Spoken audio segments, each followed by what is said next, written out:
Good morning. This is Wednesday, June 8. It is 9 a.m. and we are beginning council time. I would like to start with old business and request a motion for approval of the minutes of May 25. Motion to approve. Second. It's been moved and seconded. Are there any objections to that approval? And for lack of hearing any, those minutes are approved. Let's move to the update on the 179th Street access management and circulation planning.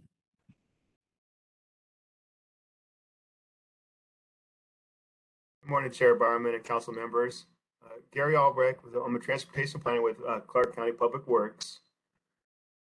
Can you go to the next slide, please? Here is an overview of what we will discuss during our time with council. Next slide, please.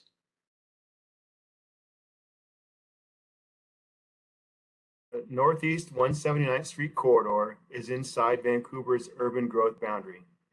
It is designated as a 4-lane principal arterial. The surrounding land uses are a mix of zoning to include commercial, light industrial, business park, mixed use, office residential, low and medium residential. To prepare for a variety of land uses, the access management and circulation plan promotes safety and mobility while balancing the needs of development. 179th Street east of I-5 is hilly and will require flattening out the existing roadway to make it safer for our residents. Without the adoption of this plan, properties fronting 179th Street will be granted access onto the arterial. Our county code restricts access to arterials. However, in this instance, future development will have direct access as a piecemeal approach to improving the transportation network. If the plan is adopted, it will provide a coordinated approach to transportation and community design that preserves the safe and efficient movement of people and goods in the corridor. Next slide, please.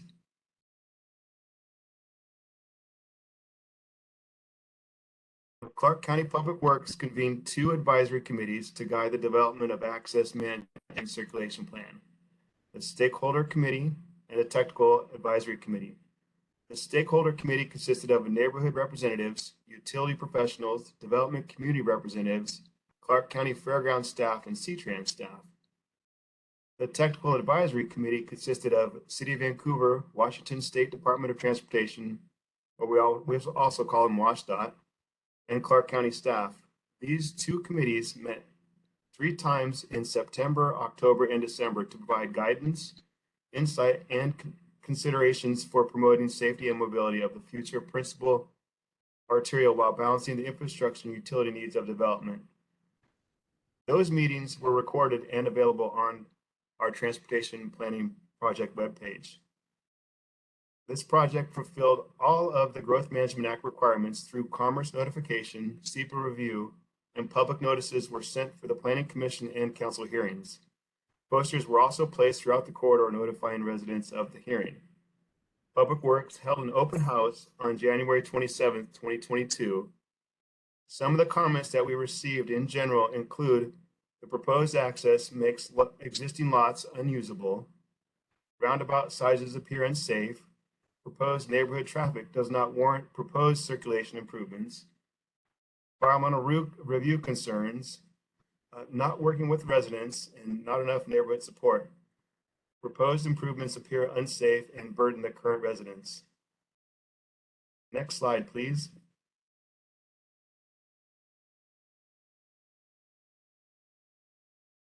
On August 11th, 2022, Public Works will hold a hybrid format open house at the Public Service Center.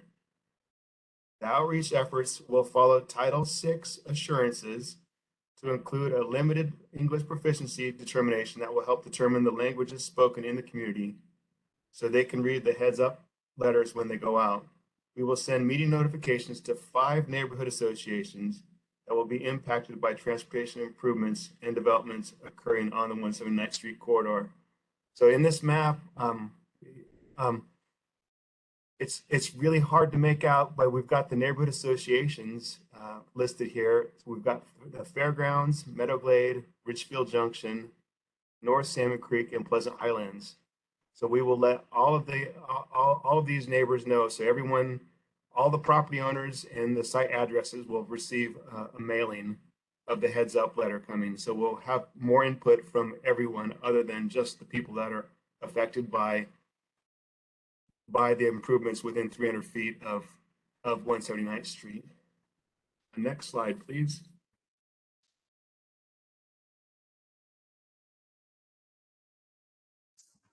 This access management plan is a docket item that is part of the annual review process of amending the Clark County Comprehensive Growth Management Plan. This plan was placed on Community Planning and Public Works Program in 2020. The Planning Commission held a duly advertised public hearing on February 17th, 2021. They voted 6-0 to recommend to the council that it approve the proposed amendments to the arterial atlas and adoption of the 179th Street Access Management and Circulation Plan. Council hearings were held on April 19th and May 3rd, 2022. On May 25th, during Clark County Council time, council agreed to remove the 179th Street Access Management and Circulation Plan from the 2021 annual review cycle. Council has directed staff to provide additional public input about the plan. Council work session will be held after the public open house to discuss the comments we received from the public. Council will provide direction to either revise the plan or go to a council hearing for adoption. The Access Management and Circulation Plan can be adopted this year, but would not go into effect until after the completion of the 2022 annual review comprehensive amendment cycle, which would likely occur July of 2023. Next slide, please. That's it. Thank you for your time. I'm here to answer any questions. Council, do you have questions? Gary, I'd like to ask you, if I may, about the heads up letter and maybe just how you intend to structure the open house. This project on 179th is, in my opinion, maybe not yours because you've got the experience and I don't, but it seems like an enormous, huge project and therefore rather difficult to get organized community input on the entirety of it. How do you intend to go about this? Are you going to divide it up by neighborhoods and go at it that way? Or are you going to take, as they say, the elephant as a whole and try to, chew off the whole thing? How do you do this? Well, so what we plan on doing is showing the reasons why we need the circulation plan. Lay out the facts, and there are still a lot of people that are really upset about lifting of the urban holding and why we're in this position to begin with. So we're just kind of going to recap briefly what we're doing and why we're doing this, and then and explain what would happen if it's not there. So it'll be a hybrid version. So we'll have people inside the public service center, and for the people that are not able to make the meeting, we'll basically be running 2 meetings at the same time. So the goal is to hear from everyone who's using the system. So we followed the outreach for our county code, and it requires 300 feet notifications of property owners, which it only went out. The notices only went out to the people that the project was immediately impacting, like anyone living directly on 179th Street. So we heard a lot from them, but then there are the other users who use 179th Street. So if there's a lot more congestion and crashes occur more frequently because the improvements are made, then we'll be able to at least talk to to the residents and let them know this is what's going to happen and why. So that's more the reasoning for going out and having 5 neighborhood associations is just to hear the input from other people than the immediate users of the property of the network. Does that kind of make sense? Am I helping? Yes, it does. Thank you, Gary. I'm also wondering, as you receive this input, and just looking at the map before us now on the monitor, some may come at the left of the map, some may come next from the right, or then the top, and then the middle, and then the bottom. And it is a very large and complex area. So how can you get this input in a way that is organized and cohesive, that makes some kind of sense to staff? That'll be a challenge. We'll work on it. Yeah, so I'm working with Cindy Gonzalez, our outreach coordinator with Public Works, and I'll have help with our consultant to gather this input and put the comments in a cohesive manner so we can share it with council when it's time for the work session. So it'll be clear to see what kind of input and where it's from. I would like to at least sort it out, by neighborhood input of the reason. So these neighborhoods are for it, these are not for it, these like it, these don't like it. I think it would be helpful that way for us to look at it from the whole user perspective, not just for the people that are immediately in front of the property. Thank you. And other questions from council or comments? Chair, I do have a question. Yes, Councilor Rylander. So is there a projected time to bring the results of that August 11th feedback, or the feedback accumulated back for public or sharing with public or the council, or is there a sort of a timing at this particular point? A month later, 2 months, 3 months? Then the follow-up is do you have an intention to follow up with yet another public meeting to share with them the feedback that they gave? I'm just looking for the process.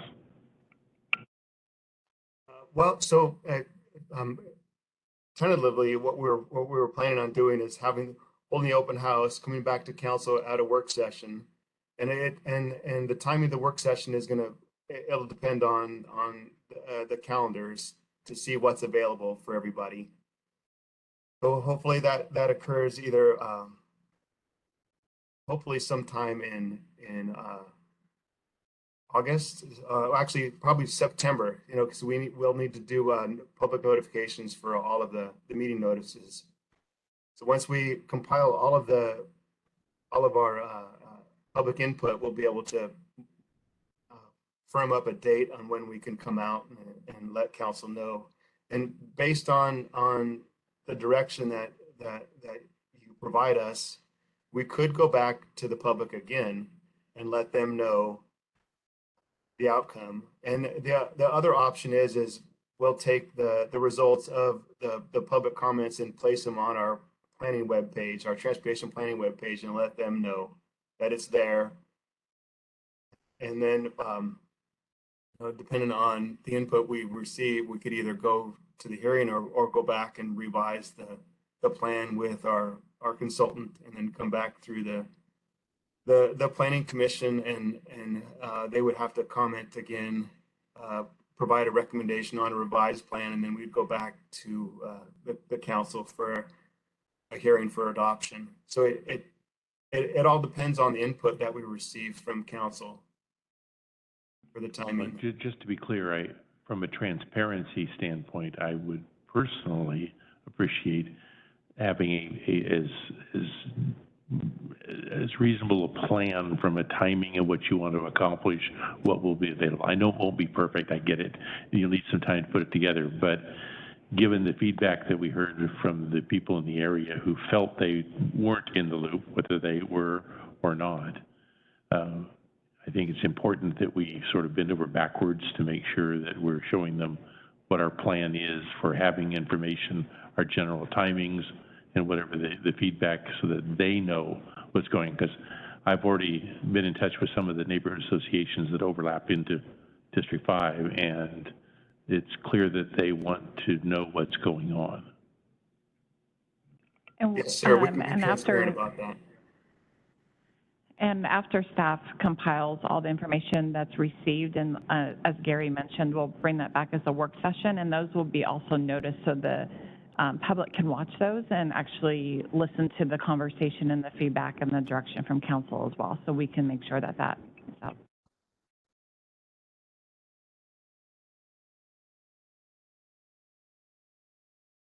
I appreciate your comment there, Councilor Rylander, because I also have received similar feedback, probably from different people, since the District 3 is a ways away, but from 5, but the concerns remain the same, much as we heard voiced here at council earlier. So thank you for as much feedback, and not just one-way communication, but two-way communication that you can provide with the residents, because that's really what they have been asking for a good while. And giving that now is important, because they see that it's an extension now of what maybe hasn't been to their satisfaction in the past. We could make all this happen. Good for you. Thank you. I know you can. Welcome. Yeah, I don't Other have comments really a from question, council? but yeah, I don't really have a question, but a comment, Gary. Thank you for this briefing, and it does look pretty robust and comprehensive. You know what? This is a challenge across the board for the county. You know, I don't think we've really come up on Twitter or Facebook, and our neighborhood association really needs a new reinvestment. You know, this information's out there for years, but the people right there don't ever find out about it. And it's not because of lack of trying from us. It's not having the right conduit to the neighborhoods. So, I mean, we need to creatively look at how are people communicating? How are they getting their information? Are they seeing a sign on the side of the road that says proposed development? You know, it's a huge challenge. You know, our webpage is confusing. It's hard to find information on it always, no matter which department it is. And so, I mean, we need to think creatively. But I think the linchpin to this is the neighborhood associations and social media. I don't know how well we're dialed into it, but it just amazes me that if stuff that we hear about, get briefings, have public hearings on for years, then all of a sudden, oh my God, why didn't you tell us? You know, we just hear it in almost every subject area. So thanks for this effort. I think it is certainly needed for this huge development. Well, you're very welcome. So I will work with Marilee McCall. So, and she has access to Nextdoor. So that's one of the social medias we can use. And we also have a Facebook account too with Public Works. We'll make sure all of it goes out there as well. Good. Thank you, Gary. Other questions or comments from council? Good luck, Gary. Thank you. Thank you. You're welcome. Bye. Bye-bye. We turn to new business, OPMA, Kathleen Otto. Yes, so I'm asking the council if we can amend this agenda on this to add an OPMA update and some changes with regards to public comment. So Leslie Lopez will actually provide a summary of that. Good morning, Council.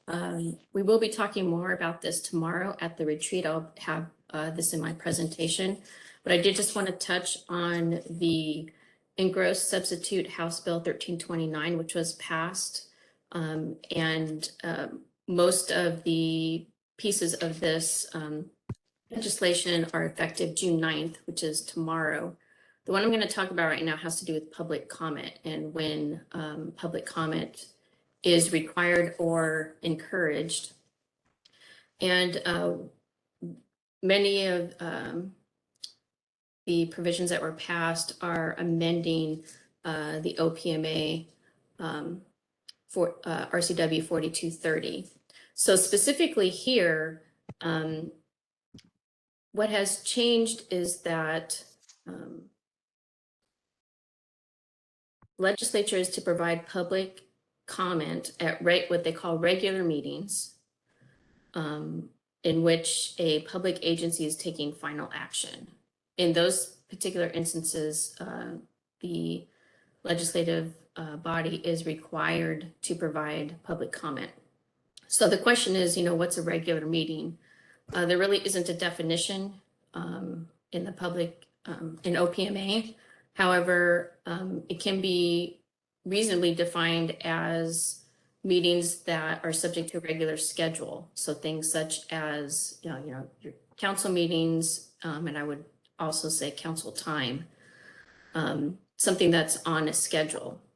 Now, the reason we're bringing this up today is you do have the retreat tomorrow, and whether or not that's considered a regular meeting, it's not part of the council's regularly schedule. However, it's my understanding that every year there is a retreat. So I guess one could argue that it would be considered a regular meeting. The next part is whether final action is taken. And so final action is defined as a collective positive or negative decision, or an actual vote by a majority of the members of the governing body on a motion, a proposal, a resolution, order, or ordinance. So to the extent that there will be any decisions made at the retreat tomorrow, where there's a collective positive or negative decision or some type of motion, that would be considered final action. So for tomorrow, although it's possible that the retreat is not considered a regular meeting and maybe you're not taking final action, the new language that was added to the OPMA encourages public agencies to incorporate and accept public comment during their decision-making process, even if it's not a regular meeting or final actions taken. So my suggestion is that the council allow public comment tomorrow, just to kind of be on the safe side based on the language of the new added language to the statute. So that's why I'm bringing this up today. And then we can talk more about it tomorrow at the retreat, kind of moving forward. Does anyone have any questions?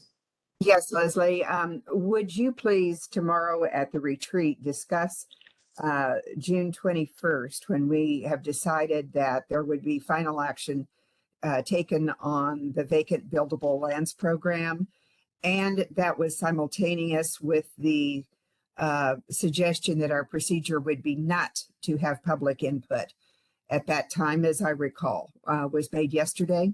So in light of this, would you please comment on that tomorrow at the retreat so that the right decision can be made? Thank you, Chair. So just to make sure I understand your question is, because the decision was made to close the session regarding what occurred with the VBLM, whether or not that's subject to public comment on the 21st? No, I was saying that because a final decision, which was what your words were, is being made on the 21st, is there an inherent requirement then to have public comment, which was what I understood you to say. So that is the question. And if you would explore that with us tomorrow, I'd appreciate. I would do that. Thank you. Madam Chair, I have a question for Leslie. Yes, go ahead, Councilor Lenz. Leslie, at that meeting tomorrow, could you also spend perhaps a minute or two talking about the difference between public comment and a public hearing? Thank you. Thanks. Chair, I have one question for Leslie. And that Yes, is, Councilor Rylander. Will this retreat session be recorded? Yes, it will be recorded and accessible to the public. Yes, Okay. it's already posted. It'll be on WebEx. The community members can still log in like they can today or any other council meetings that we have. Thank you.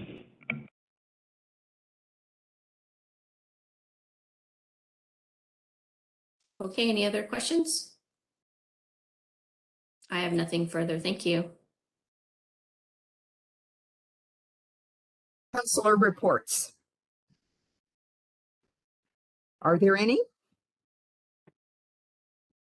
Hearing none, let's move to work session requests, and I believe there are none. Is that correct, Kathleen? Yes, that's correct. So then Lindsay Schaefer, policy issues.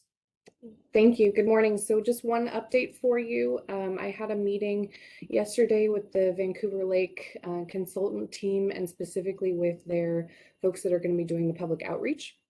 And similar to what you heard earlier this morning about 179th, the question is, how do we best reach the public? And so they're going to be doing a variety of different outreach methodologies. They haven't fully firmed up their plan yet, and I'll keep you posted as they do. But it will certainly include some listening sessions, open houses, and then also some opportunities for folks that maybe can't attend something like that to provide feedback through some sort of online means, whether that be a survey or opportunity for written comment or something like that to provide those opportunities. So we're going to be working with the neighborhood associations, also with some of the community organizations for non-English speakers. We're going to be working with the Cowlitz Tribe, in addition to the members within the TAG community, the technical advisory group that include the rowing club and the sailing club and Friends of Vancouver Lake. So trying to be as comprehensive as possible while still being mindful of the budget limitations that they have within their scope of work. So happy to answer questions, but wanted to give you that update. Madam Chair. Questions? Yeah, so whether it's Camp Bonneville or 179th or Vancouver Lake or Heritage, these opportunities for change, for revision, for upgrading, they're more regional in nature. Having said that, I mean, this is a public information challenge. There should be kind of a news update on what's happening at Vancouver Lake. And that should be made available to all of the neighborhood associations, Next Door Neighbor, Facebook, Twitter. But most of the neighborhood associations, and I know they have a limited budget, and we're providing a very limited budget to them for their online or even in some cases printed newsletters. This should be through Marilee or our public information officer. This should be a news announcement. Here's what we're doing. At least at a basic minimum, that should go out through every resource that we have, electronically at least. Other comments? Okay, thank you, Lindsay. And now we have 3 executive sessions scheduled, 2 that are pending legislation with after action. And one is 10 minutes, one is 15 minutes. And then there is a 10-minute session with no action after for a total of 35 minutes. It is 9:29. Let's count on return to these quarters to take care of the after action at 10 minutes after 10.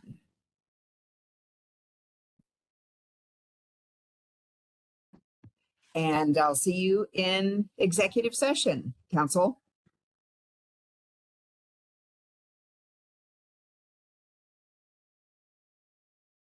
Hello, the council is extending executive session for another 15 minutes and will be returning at 10:25. Thank you.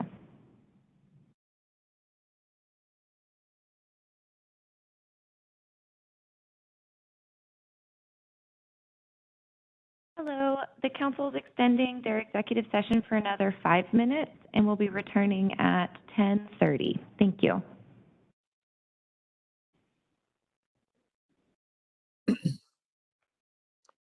This is June 8, Wednesday. We are returning from 3 executive sessions that we had following council time. We are now returning into the council time to have after action on 2 of those pending litigations. So if we could hear the motions that are ready, please. Councilor Rylander. The first motion is I move to approve the defense and indemnification for the individually named defendants in the Hanks versus Clark County lawsuit. I'll second the motion. Is there, are there any questions or discussion? Chair. Yes. Thank you.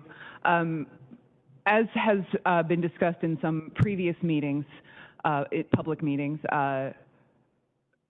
the course of indemnification for a county council is clearly laid out in statute and in county code.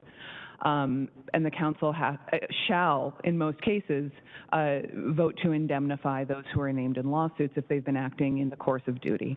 I agree with those points in statute and code. However, this council is asked to make that decision based on knowing things. And in this case, as in others, we have not received directly the information, the result of the investigation, or even a personal visit from the sheriff to lay out the case for us, despite repeated requests. So in this case, I will be abstaining from the vote to indemnify because I don't feel that I have the information necessary to do so. Is there further comment from council? Madam Chair, if I could. Yes, Councilor Medveji. Yes, thank you. So the statute's very clear. Our obligations as council to all our employees is very clear, acting within the scope of their employment.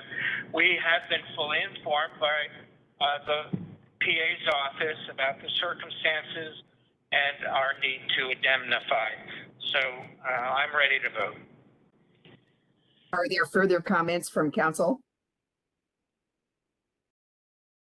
Hearing none, the motion is before us for the defense and indemnification. All those in favor signify by saying aye. Aye. Aye. Aye. Those abstaining? I will abstain. Those opposed? So the vote is 3-0-1 and it is passed. Councilor Rylander, second motion, please.